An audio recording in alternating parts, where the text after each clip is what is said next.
This is Steve Jewin for MMA Mania.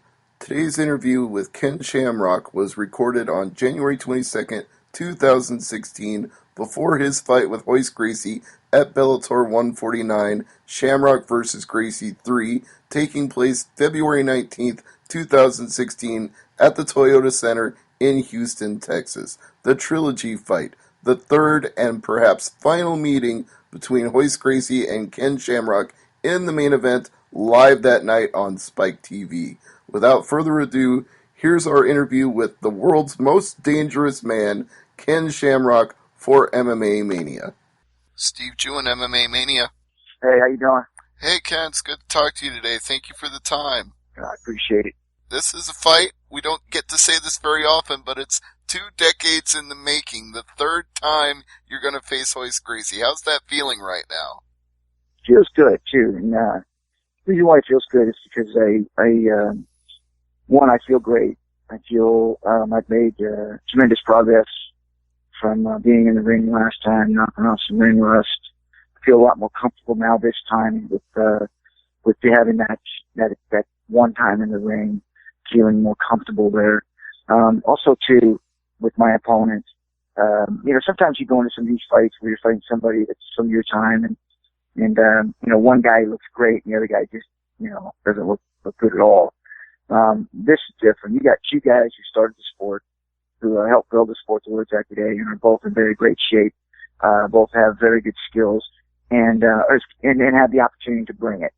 So, for me, it's exciting to be able to have the opponent that I have and, knowing going in that I'm going to have a fighter that's credible. I'm not just going in and walking over some washed up fighter. I'm going there and fighting a guy which is going to try to seal his legacy on a victory with me, and I'm going to do the same with him.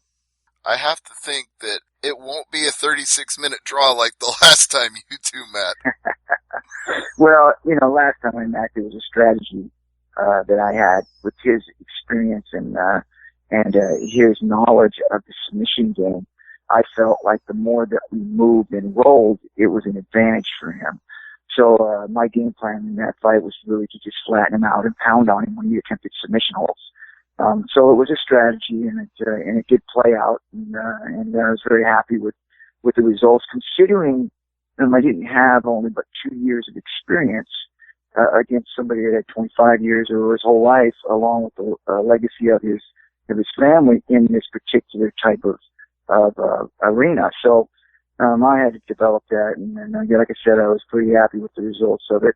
I would have liked to finish it, but unfortunately things came up, and I wasn't able to have control of those, only with what I could do. But getting in the ring now, my experience is at a whole nother level. I have a lifetime of experience. I don't need to sit in the guard and follow the hips and pound on him. I can come after him because if I do go to the ground, whether I'm top or bottom, I feel comfortable enough that I'll be able to protect myself and get where I want to be. So I don't have to be cautious in this fight. I get to be able to let it loose and go after him and be able to try to finish this fight in the first round, second round, or whenever it presents itself, and I'm going to force it. Well, you talked about the fact that you two basically started the sport off, and that goes back to UFC 1 before the famous 36-minute draw, and you two were both in UFC for a very long time. Did you think that the third fight would happen in UFC? I didn't. I know there was a couple of attempts, especially when he disappeared after our second fight. There was pressure put on him and also on Horian that they weren't going to be able to control the matches anymore, and that they were going to have to fight certain people, and I know that they were putting pressure on him for us to have that fight again, they disappeared. So it is what it is. Whatever the reasons were, we can't. Nobody knows. You can only speculate what they are. So the thing is it's happening, and I'm happy about it because I know there's many different times there has been opportunity to do this fight, and there was always something or another that kept it from happening. So I'm very happy. I've been wanting this for a very long time. I really felt like this should have happened years and years and years ago. It didn't, but it's happening now, and it's something that I always wanted it to happen. So I'm excited about it. And February 19th can't come quick enough. Oh, indeed. I can't wait for it either. Now, do you feel there's any irony that your opponent from Bellator last summer is in the co-main event, that Kimbo's fighting Dada 5000 right underneath you? Well, I mean, listen, this business is you know, I don't think there's too many people that can figure it out. It is what it is. It's a beast of its own. So you just don't know how fans are going to react or what they're going to like or not like. And, but I will say this. I think Scott Coker's done a tremendous job at putting on this Bellator card, because, he's looking past, people, who are walking around and that are, 15-0 or 20-0, and he's looking for guys who want to go out there and want to fight. And guys that are willing to go out there and be able to entertain the fans. And he sees the importance in that. And that's what this card is. It's about guys going in and putting it all on the line and fighting. But at the same time, they enjoy their fans. They love entertaining their fans. So this fight is going to be entertaining on all kinds of levels. Well, I think that's one thing that some people actually criticized about the fight with Kimbo Slice that you had, is some people thought it was too entertaining. There was some people, not me, not this reporter, but some people said that fight didn't look like a real fight. It looked like sports entertainment. Right, and you know what? I get it. I really do, because for me, when the fight happened, it was almost like I was just going, that didn't happen. Like that just did not happen.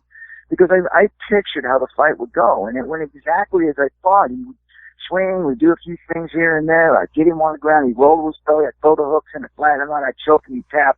The fight would be over. And that's exactly what happened. The problem was that the fight didn't get stopped. So that was my fault, because I eased up. And then when I eased up, even then as I was easing up the whole time, I'm thinking, well, wait a minute, fight's, he tapped, or, he